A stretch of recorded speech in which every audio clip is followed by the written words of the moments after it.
it pop on the baseline.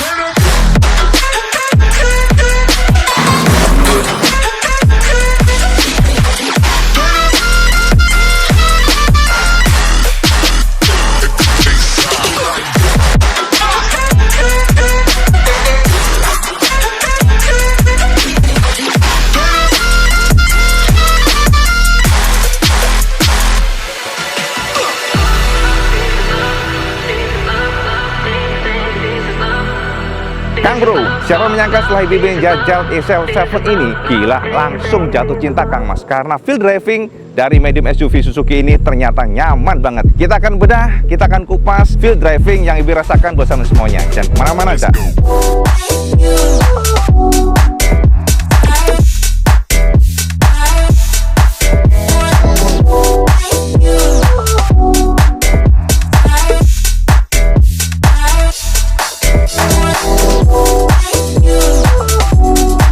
Tahu banyak banget reviewer yang sudah membahas XL7 karena ini mobil juga nggak baru-baru banget, sudah 2 tahunan. Namun IBB kan baru jajal, dan IBB pengen review buat sampean feel driving yang IBB rasakan. Soal desain semuanya selera Kang Mas, tapi kalau kita boleh jujur katakan, desain dari XL7 ini cakep ya menurut IBB. Dari grill-grillnya itu terasa tough gitu ya, terasa lebih muskuler, terasa lebih laki gitu. Ada semacam garnish ya di bagian tengah sini. Garnishnya ini modelnya krum-kruman begitu dan dia horizontal, menembus dari ujung sana ke ujung kiri kanan ya. Jadi ujung kiri ke kanan dan menembus headlampnya. Jadi DRL ini menembus ke sini Cak. Artinya seolah-olah seperti macam bilah samurai gitu ya, dari ujung sana ke sini, sehingga memberikan feel ganteng banget. Untuk lampu depan bisa disetting naik turun. Fitur ini sangat berguna ketika kendaraan ditumpangi penumpang yang jumlahnya bervariasi. Ini akan memberikan fleksibilitas arah sorot lampu sehingga meningkatkan keamanan berkendara di malam hari. Mantepnya lagi Cak, ternyata lampu bawaannya terang banget. Sudah menggunakan model LED, dipastikan setiap objek di depan akan tertangkap sangat jelas Cak. Jos gandos tenan. Nah, kemudian juga bagian bawahnya ada juga pemanis grill yang modelnya horizontal, dan di bagian bawahnya banget ada bumper yang diberikan finishing warna silver. Jadi dari area muka aja udah terasa ya, mobil ini cukup keren ya, modern, jadi expensive look, apalagi secara otomatis DRL akan menyala kalau sampai menyalakan engine. Mobil yang memiliki soul SUV harus memberikan feel berbeda pula Cak. Makanya Suzuki ternyata menjejali yang namanya over fender dan looks-nya jadi kelihatan lebih tegas gitu Cak. Dan di bagian sini ketika ada hood side slit, jadi lebih tegas aja sih. Kemudian juga bagian roda-rodanya Cak sudah menggunakan pelek model two-tone polish warna chrome dan juga warna hitam atau mungkin semi abu-abu ya kita ngelihatnya. Dan juga untuk ukurannya sudah cukup besar, ya ini 16 inci dan secara standar menggunakan Dunlop Inasif. Di bagian samping ini juga sudah ada side skirtingnya. Di sini juga diberikan finishing warna silver, termasuk juga ada hitam di sini. Jadi feel SUV atau sport utility vehicle ini jadi terasa kuat banget pada XL7 ini. Untuk varian Alfa, spionnya sudah declare warna berbeda, termasuk ini menyatu dengan bagian atapnya.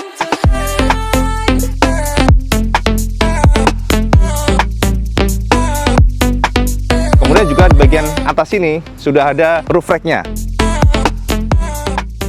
Kalau kita perhatikan di sini sudah ada spoilernya. Spoilernya ini warnanya berbeda pula dibandingkan dengan warna bodi bawah untuk yang tipe Alfa, dan sudah ada high mount stop lamp. Kemudian juga ada rear defogger, termasuk ada wiper. Kemudian juga di sini ada garnish warna krum-kruman, termasuk juga di bagian sini ada krum-kruman pula sehingga memberikan feel sporty. Dan yang menarik adalah hadirnya ini Cak. Nah, ini ada 2 kamera Cak. Kamera mundur dan juga kamera e-mirrornya. E-mirror ini secara default sudah recording langsung. Artinya apa? Sampai kalau ada kejadian bisa sampai monitor dari sini. Ini sangat berguna kalau buat bukti ya. Apalagi ini kameranya juga bisa diatur Cak, mau depan mau belakang. Kalau yang belakang mungkin kita nggak bisa atur dari sini, tapi kalau yang depan kita bisa atur dari sini. Ini ada kamera di sini. Nah, ini bisa sampai puntir-puntir nih. Seperti apa posisinya, jadi sangat fleksibel. Dan bisa juga sampai matikan pada saat recording, sampai matikan aja. Karena ada memory card di sini Cak. Nanti sambil bisa ganti-ganti ya, memory card-nya udah habis sambil bisa ganti. E-mirror ini kualitasnya HDR dan sudah ada night mode. Jadi kalau sampean berkendara di kegelapan nggak ada masalah karena IBB sudah tes ternyata cukup terang. Jadi ini yang akan membantu sampean secara safety-nya lebih baik. Dan juga wide angle ya. Jadi kalau sampean lihat dari e-mirror depan, sampean akan merasakan bahwa ternyata cakupan dari kamera ini cukup luas. Ini menjadi kekuatan dari XL7. Kemudian di bawah sini ada sensor parkir 2 titik. Dan juga di bagian bawah sini bumper belakang ya, maksudnya ada silver, dan ini ada lagi layer yang berbeda, jadi bertumpuk-tumpuk modelnya. Termasuk juga ada semacam reflektor di sini ya, mata kucing lah kalau bahasa motornya. Modelnya vertikal. Jadi niat banget sih Suzuki kelihatannya untuk ngeracik tipe XL7 ini.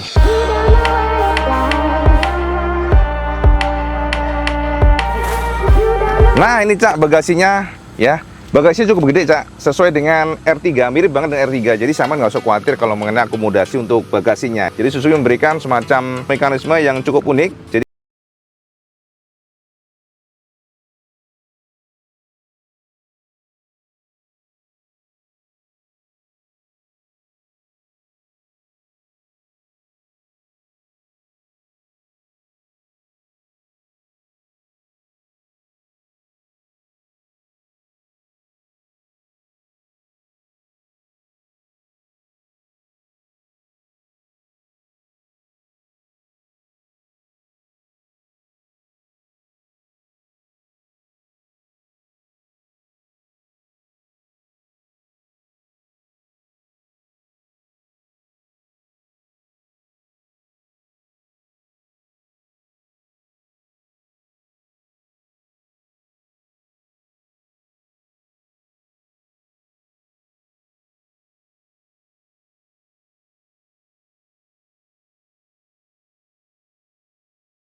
kondisi Pertamax yang makin ngacir ke atas Cak.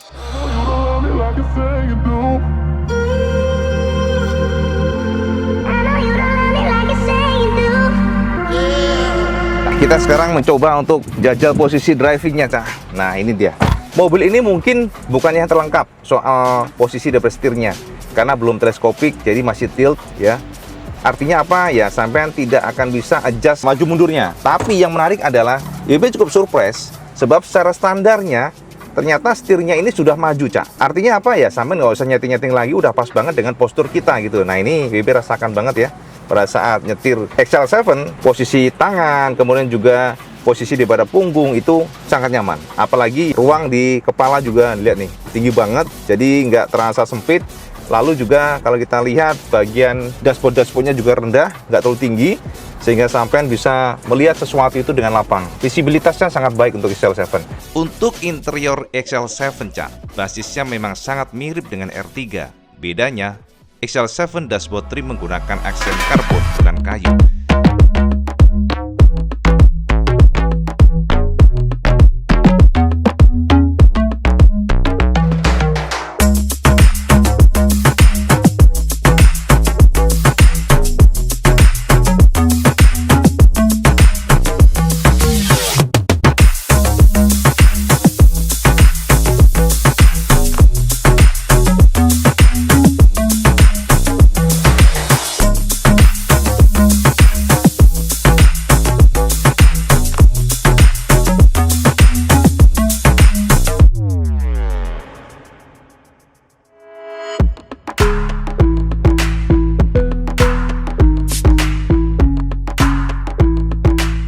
Nah untuk head unitnya sudah oke, menurut BB sangat lengkap ya. Ini sudah nih kita lihat ya.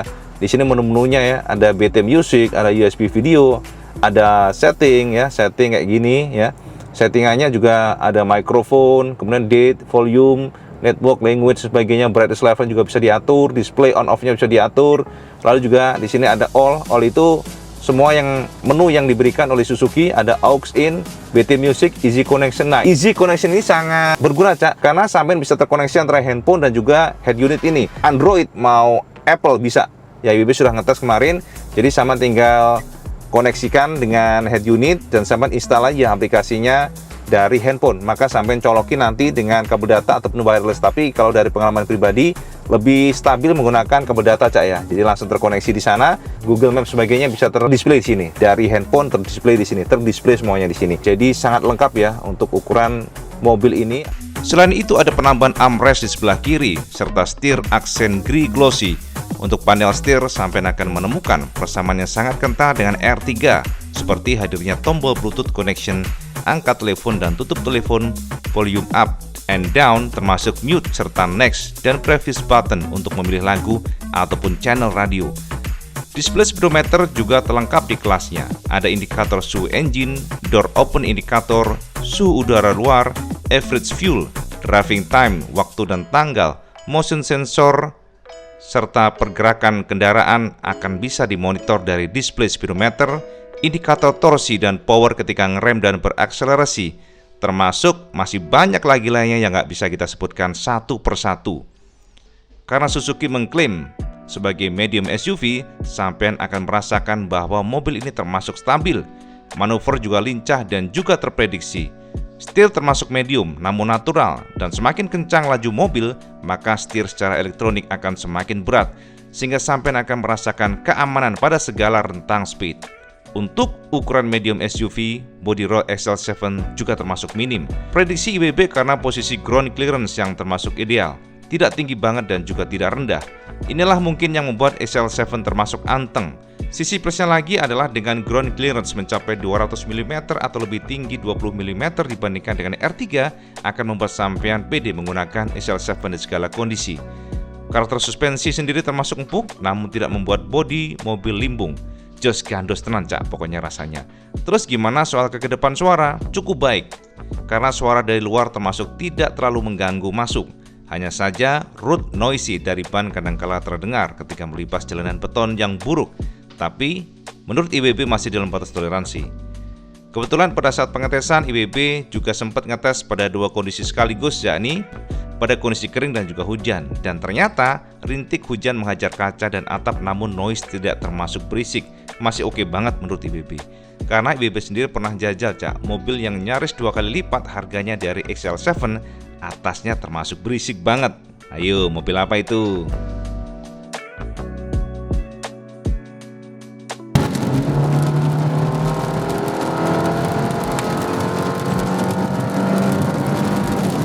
Enak banget asli, nurut, minim body roll ya, karena nggak terlalu tinggi pula.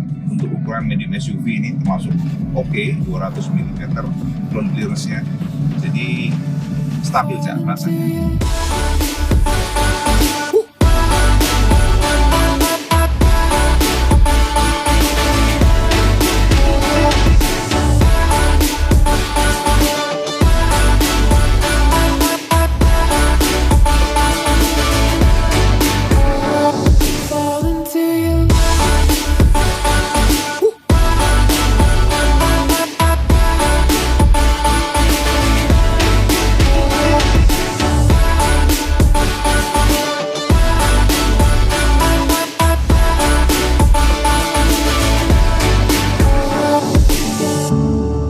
Harganya miring, Cak. Udah enak, harganya miring. Sebagai informasi buat sampean, untuk harga XL7 Alpha yang tertinggi itu di angka 290 jutaan, sementara yang termurah yang tipe Zeta itu hanya di 251 jutaan. Jadi artinya apa? Ini value for money di atas rata-rata. Sampean jajal aja, nggak percaya, pasti sampean nggak akan kecewa. Nah, Kang Mas, semuanya sudah dibeberkan tentang XL7. Sepak terjangnya 2 tahunan ya kira-kira. Namun IWB juga sudah jajal, baru jajal aja ya, dan impress banget. Kesimpulan dari yang dirasakan adalah mobil ini nggak heran laris, bahkan penjualannya di atas R3. Ini artinya apa? Memang secara fungsi, secara handling, secara efisiensi, mobil ini di atas rata-rata. Apalagi harganya juga value for money, Cak. Ini kalau dibandingkan dengan beberapa kompetitornya, menurut IWB paling value. Karena satu, dari build quality-nya bagus banget ya, build quality-nya, ketebalan dari casing-casingnya, kemudian juga dari feel driving-nya. Feel driving-nya, ayunan dari suspensinya, kemudian juga handling-nya, agile. Kita merasakan mobil itu gampang banget kalau kita manuver, termasuk juga BBM yang kita rasakan tidak terlalu boros. Jadi di dalam kota, untuk di tol aja bisa 115-an, ini luar biasa. Mungkin di luar kota bisa lebih daripada itu.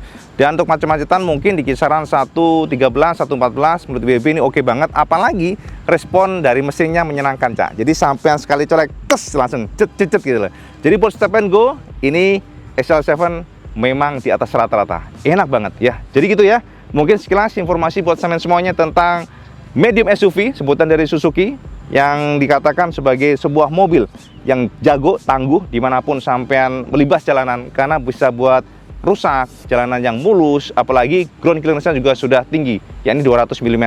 Artinya apa? Kemanapun sampai akan terasa aman menggunakan XR7. Jadi itu aja, Cak, informasi yang benar-benaran. Semoga mencerahkan, dan mohon maaf kalau nggak sempurna. Monggo kalau sama suka video ini, sama like, share, dan subscribe. Kecuali sama sholat 5 waktu, karena itu yang paling penting. Assalamualaikum warahmatullahi wabarakatuh. Salam gandes.